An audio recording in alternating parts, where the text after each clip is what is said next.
ఎన్నో గాయములు మూత పెట్టిన దేవుడు చెలువలో ఏలాడుతున్నాడు. ఎండనక వానకి గాలికి ధూళికి ఎంతో శ్రమలో ఏలాడుతూ ఉన్నాడు ప్రభు మన కోసం. అది మన కోసం మన్ని మినుత్తు దేవుడు ఏలాడుతున్న దేవుడు ఏమంటాడు అంటే, తండ్రి శత్రువులకి మనమైతే వాళ్ళకి చంపాలి, వాళ్ళకి కొట్టాలి, వాళ్ళకి తిట్టాలి, తరము కొట్టాలి అంటారు. చిన్న దాని పెద్ద నోర్లు పెడతాం. కానీ ఆ తండ్రి అలా కాదు, శత్రువులు కూడా ఎంత అభిమానమే. తండ్రి మీరు ఏం చేయిస్తున్నారు వారు ఎరుగుండలేదు, వారిని కూడా మీరు క్షమించండి.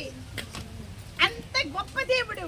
అలాంటి దేవుడికి అనుసరించినప్పుడు మనం ఎవరికి సేదరించుకొని అసహించుకొని తోసివేయకూడదు, అవమానం చేయకూడదు. దేవుడు అంత గొప్ప దేవుడే, పరిశుద్ధుడు. ఆయనలో ఏ పాపం లేదు, ఏ భేదం లేనివాడు. నిశ్చయమైన రక్తం చెప్పలేకపోతున్నాడు. నా తండ్రి అంత ప్రభావేడు, గొప్ప దేవుడు, జీవంగల దేవుడు ఆయన. అలాంటి దేవుడికి మనం అనుసరించి మనం కూడా చాలా లోబడాలి, తగ్గించుకోవాలి. ధ్యానం కూడా ఆయనకు అడగాలి అనుక్షణం. తండ్రి నీ జ్ఞానంతో మాకు నింపు, వివేచన దయచేయు. ఇతరులకి నిన్న వాళ్ళని పొరుగు మనకి ప్రేమించినట్టు నేర్చుకుందామా. ఎవరో చిన్న చూపు చూడకూడదు, ఎవరో తక్కువగా ఉన్నప్పుడు వాళ్ళకి సేదరించుకోకండి. ప్రేమించండి. బలహీనత ఉన్నారు ప్రేమించండి, రోగిష్ఠులు ప్రేమించండి, మనకన్నా ఒక ముద్ద లేని వారికి ప్రేమించండి, మనకన్నా చిన్న జాతి వారికి ప్రేమించమని దేవుడు చెప్తున్నాడు.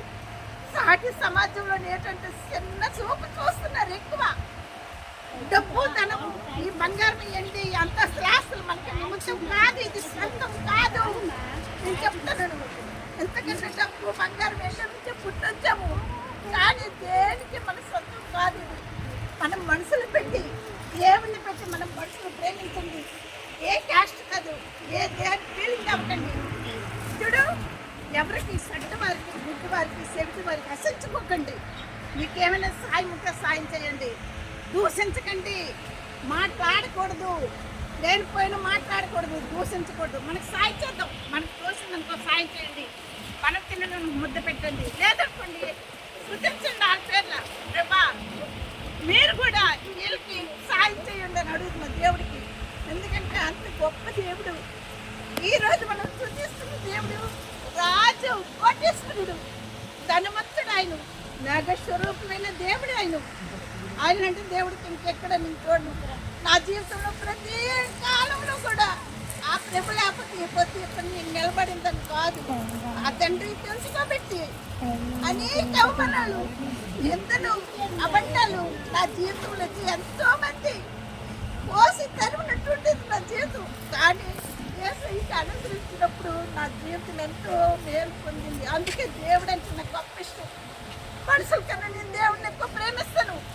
మనుషుల స్వరూపం మనం ప్రేమించకూడదు. కనబడని దేవుడిని ప్రేమిస్తాను నేను, కనబడని దేవుడిని నేను ప్రేమిస్తాను. మనుషులు కలుస్తాం, ఒక రోజు పెడితే పోతాం, లేకపోతే చావంటాం.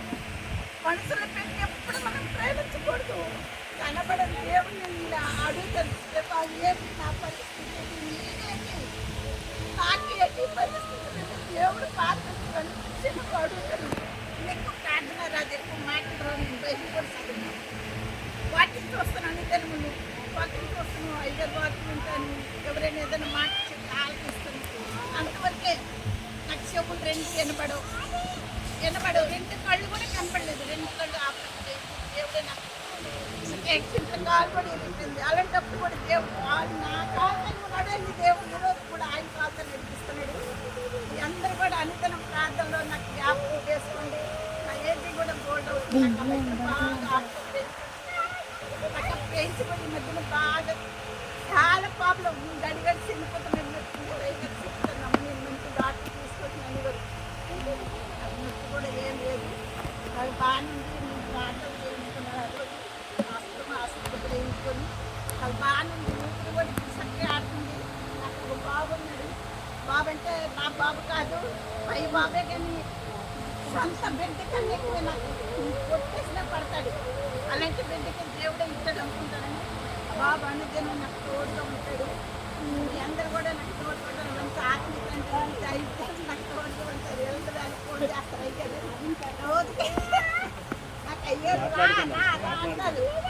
అయ్యారు సార్ అమ్మాయిని పెట్టారా అని పాపడతారు. అయినా నేను ఎందుకంటే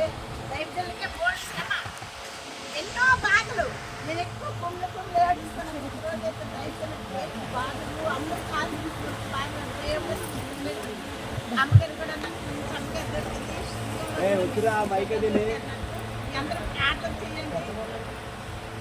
ఈ చిన్న సంఘం దేవుడు దీవించుగాక. రెండో మాట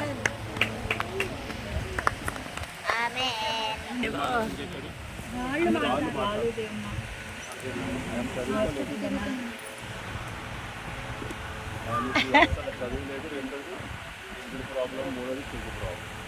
అయినను దేవుడు మాట చెప్పండి, ఆసక్తి కలిగి ఉంది. మరి ఆ యొక్క కొంతమంది మాదిరి తీసుకోవచ్చు. ఆ అమ్మని మాదిరి తీసుకోవాల్సిన అవసరం మనకు ఉంది. ఎందుకంటే మన అవయవాలు బాగా ఉంది, అన్నీ ఉంది కూడా మన దేవుడు పని చేయడానికి మరి ఎలా ఉంటామంటే మన ఇష్టదారంగా ఉంటాం. నన్ను అడిగితే మీకు అందరూ లోపల పెడితే బెటర్ అనిపిస్తుంది. ఇంటి పని దగ్గర వస్తే అర్థం అవ్వట్లేదు. దూరం దూరం కూర్చోండి, దూరం దూరం కూర్చోండి.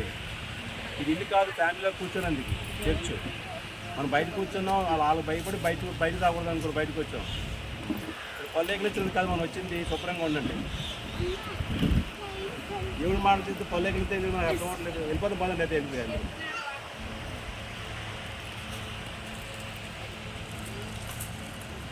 ఇప్పుడు వినండి, వీళ్ళు బయటకు వచ్చాక చల్లగా నిందాక ఒక్కోసారి ఎవరిలో పట్టించి బాధపడిపోయి నేను బయట తీసుకొస్తే మళ్ళీ బయటకు వచ్చి ఒకళ్ళ మొక్కలు చూసి పల్లెకి వచ్చి కూర్చోడానికి వాటి మూడో మాట లేయమ్మ గారు మూడో మాట చెప్పండి. వినండి, ఈవేళ ఒక్కరోజు మనం ఎక్కువ సమయం దేవుడితో గడుపుతాం. తర్వాత మనం ఎంత గడుపు చెప్పండి ఒకసారి. ఒకరిని బట్టి వాళ్ళు డిస్టర్బ్ అవ్వకూడదు.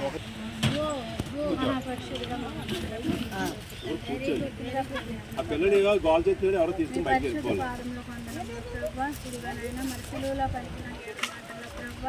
మూడవ మాట నాకు అవకాశం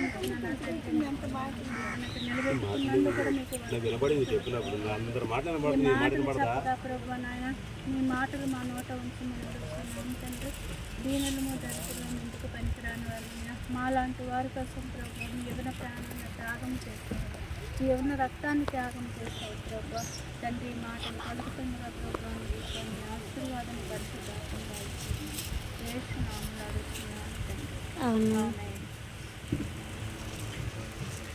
కదా. ముందు యెషయా 53:1 చదివి పెట్టినాను. ఒకవేళ అతడు ఆయన ఎదుట పెరిగాను, అతనికి స్వరూపమైనను సొగసైనను లేదు. మనుషుని అతన్ని చూసి అపేక్షించినట్లుగా అతని యందు స్వరూపము లేదు. అతడు తృణాకరింపబడిన వాడని, ఆయనే మనుషులకు విసర్జించిన వాడు ఆయనే. మరి దేవుడు మన కోసము ఏ విధంగా ఈ లోకానికి జన్మించి ఉన్నాడో మనందరికీ తెలిసిన విషయాలు.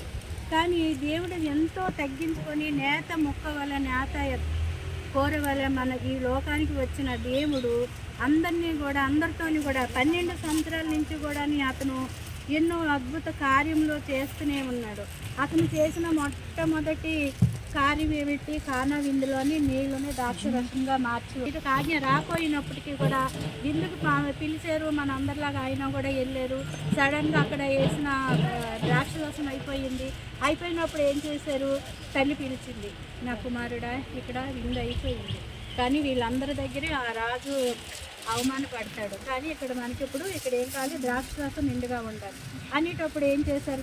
తన 12 మంది శిశువుల్లోని పిలిచి నీళ్ళు ఉట్టు డ్రమ్ములో నీళ్లు పోసి ఆయన నోటి మాట ద్వారాగా నీళ్ళని ద్రాక్షరసంగా మార్చారు. అది మళ్ళీ ఎంత మధురమైనదని అంట. అందరూ ఏమని మాట్లాడుకున్నారు అక్కడ?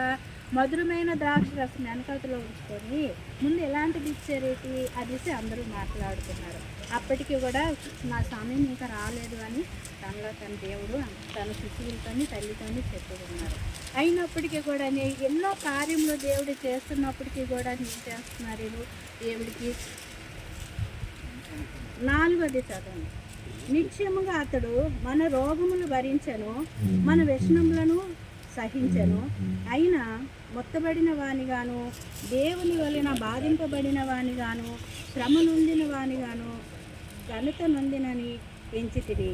మన అతిక్రమములను బట్టి అతడు గాయములు పడెను, మన దోషములను బట్టి నలగొట్టబడెను. అతను ఎవరి కోసం గాయాలు? అతిక్రమములు ఎవరి పాపముల కొరకు చేశారు? మన పాపముల కొరకు, మన అతిక్రమముల కొరకు.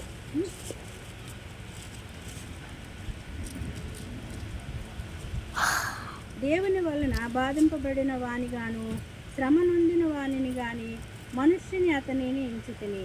మన అతిక్రమములను బట్టి అతడు గాయపరచబడెను, మన దోషములను బట్టి నలగొట్టబడెను.